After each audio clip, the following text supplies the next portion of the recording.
Hey y'all, welcome back to another video. So I'm getting started by basically cleansing my natural nails. I'm taking some 70% alcohol this time, placing it on the nail and then wiping it away. This is basically going to prep me for my peel off base coat, but also make sure my nails are actually clean and a little dehydrated. For peel off base coat, I will be trying out a new one. This is my first time using it, so I can't share my opinions just yet, but I will be working on a peel off base coat video where I talk about all the peel off base coats I've tried, how I feel about them. But before I do that, I found a couple more I want to add to that video, so I just want to make sure that I have used them for an ample amount of time before sitting up here and doing a video telling you my thoughts when, if I haven't used them, I can't give true accurate thoughts. You will see me changing peel off base coats here and there, but I will basically do a comprehensive review once I'm done testing out. I think one more I have left. But as far as the application goes, this one was easy to apply and we'll see how it holds up over time. But this product does need to be cured in a lamp, so I will go ahead and do that. And then we'll apply the gel extensions. For extensions, I will be using medium coffin, and ironically, this is what I used when I first started my Gel X journey, and then I fell in love with stiletto and haven't really looked back too much. But as I use them more and more, I remember why I fell in love with them. There are certain designs that I actually prefer in a coffin shape, so I just need to kind of go back to my roots just a little bit. I'm never gonna give up the stilettos. But anyway, so the glue I will be using is this one here from Mia's Secret, and I'm going to apply this on the bottom half of the extensions. You'll notice that I didn't do any prepping as far as using Gel X prep or use a drill because these are already pre-etched. To apply these, you guys already know the deal, but if you don't, what I'm doing is lining the extension with my cuticle area and pushing down in a 45-degree angle and waiting for the gel glue to reach the top of my natural nail. And I'm going to flash cure for about 20 seconds with this glue. It does have a low viscosity and it works great. I just noticed that it takes slightly longer than other glues I've used to flash cure. So I'm going to go ahead and finish applying these to the rest of my fingers.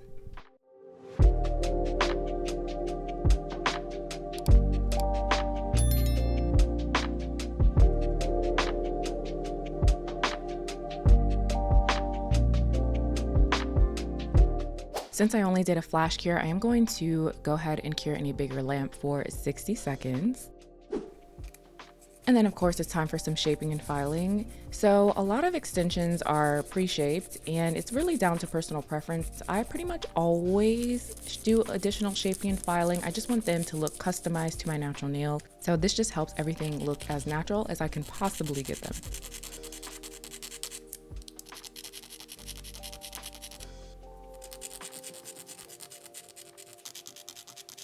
Next, I'll be taking a buffing block because I won't be using base coat in this video because I am going to be using multiple layers of polish when it comes down to applying the rhinestones, doing my base colors, doing the French tip, etc. So I'm just going to skip out on base coat. And this is another thing that's going to boil down to personal preference. Any opportunity I have to reduce the number of gel polish layers that I'm placing on the nail, I'm going to take that opportunity, and skipping base coat and buffing instead usually is my opportunity, depending on the design.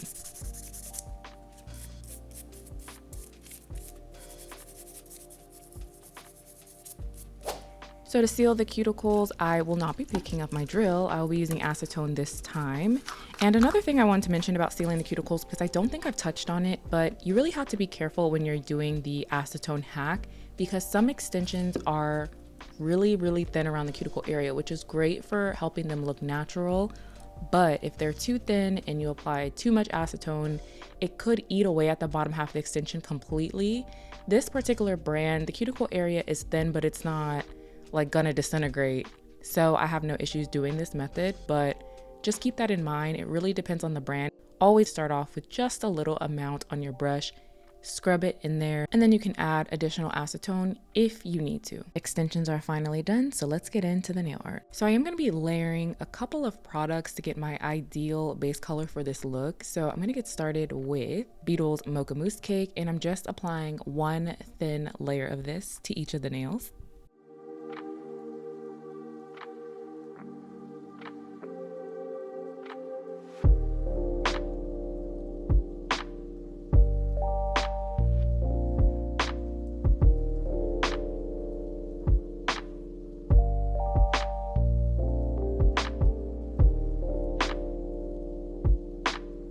For the next color, I will be using 2 jelly polishes from Born Pretty. This set actually has 6 colors, but I'm going to be selecting my favorite 2. So I'm going to take this jelly pink and lay this down first, and I'm only going to apply 1 thin layer of this.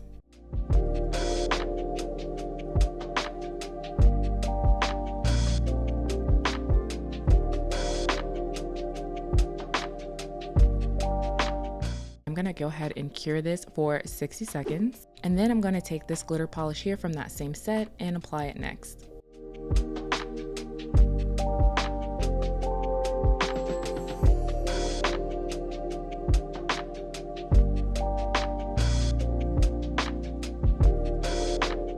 I wanted to take a minute to show you all what the base color looks like at this point, because you could wear it just like this. If you don't wanna do the French tip, if you don't want to do the rhinestones, this would be a good color combo to wear on its own. It's still neutral, but that little touch of glitter makes it unique. But of course, I'm not stopping here, so let's keep going.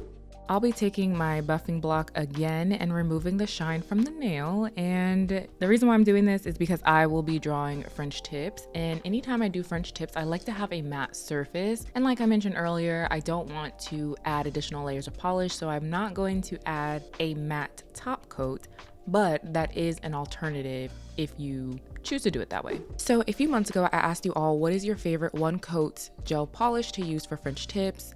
And some of you mentioned this one, and I did have the opportunity to try this one out, and I have been using it for French tips, so I will be using it in this video. So once again, thank you for the bomb recommendation, because so far all the recommendations you guys have had have worked out perfectly for me. So to draw my French tips, I'm basically just taking my thin liner brush and moving it from side to side. Sometimes this works really well for me, other times it is a complete struggle, and I have to completely clean off the nail, start over multiple times, but this didn't happen for this video, thank goodness. Anyway, so as I do this, I pretty much just eyeball what I feel like looks okay. And for some reason, if I'm just completely out of the lines and it looks a hot mess, I clean up my lines with acetone in a flat brush. I do not recommend trying to clean up your lines with alcohol in a flat brush, especially when you're working with white polishes, because alcohol tends to smear the white polish around, whereas acetone will cleanly remove it from the nail.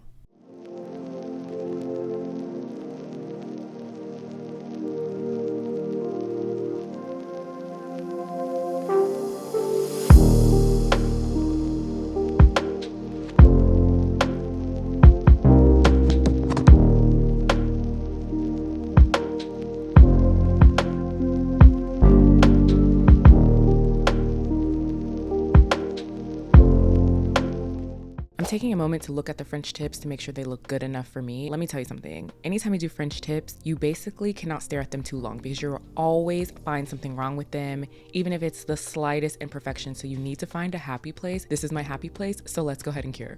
So I actually applied a no wipe top coat at this point, and not because it's necessary, but because I wanted to go out and enjoy Sunday Fun Day. So I filmed half this video in the morning, got dressed, went out, had some fun, came back and filmed the other half late at night. So no real reason outside of that. Girls just want to have fun on Sunday Fun Days, and that's all that's to it.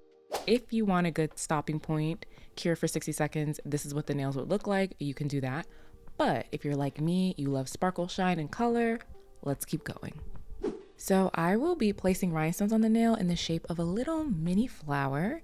And to do this, I'm going to start off with my Melody Susie rhinestone glue. This one has a nozzle attachment, so it's great for working with smaller rhinestones because you have more precision. And then I'm going to lay the glue down in a zigzag pattern. I will be using colorful rhinestones, but first I'm going to take some golden pearls and lay those on the nails. And what I'm going to do is place it at the very top of the nail and then at the bottom where my smile line is, because I'm going to use that as a guide for how far down not to go when it's time to do my flowers. To get started with the flower, I'm going to be taking 3 gold caviar beads and placing them right in the center of that rhinestone glue. And then I'll start taking my colorful rhinestones and placing them around those caviar beads. So you do have 2 different options when you're doing this. I'm going to show you both. The first, you can use only 4 rhinestones and create what looks like a clover, or you can add 5 and now you have a flower on the nail. To fill in the empty space that I feel like is in between the flowers, I am going to go in with some white pearls and rhinestones. But you may notice that when I moved that golden pearl down on the nail, there was some color left behind. And sometimes this happens when you're using golden nail art supplies because they're not made out of real gold. And sometimes when they mix with certain rhinestone glues, it takes the color and kind of like leaves it on the nail. But it is an easy cleanup. You would just take alcohol in a flat brush, wipe it off the nail, and then you're good as gold, literally. So each nail is going to have 2 flowers, but the colors will be different.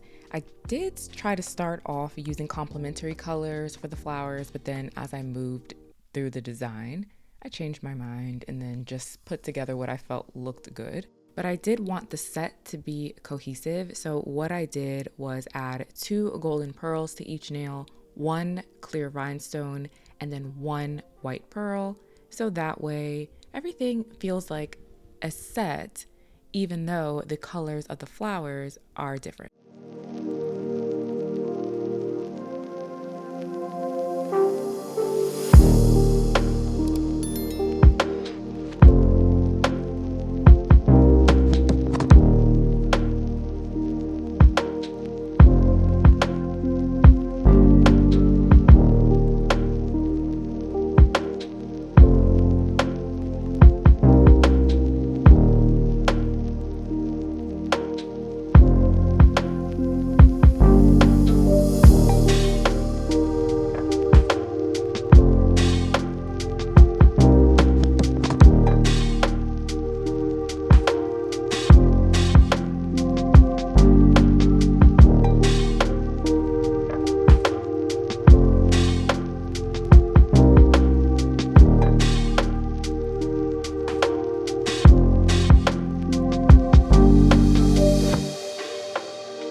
I'm going to go over the entire nail with 1 more layer of top coat. Because the rhinestones I used for the flowers aren't super sparkly, applying a layer of top coat isn't going to change anything.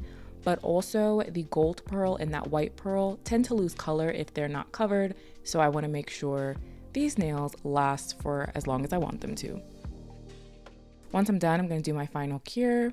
And here are what the nails look like all done. Now I know we only have a couple more weeks left of summer, but there is still plenty of time to try this nail look out. But let's say you don't want your flowers to be colorful. You can actually change the colors of the stone, just do clear or even AB to make this look go from season to season. So if you enjoyed this video, be sure to give it a thumbs up.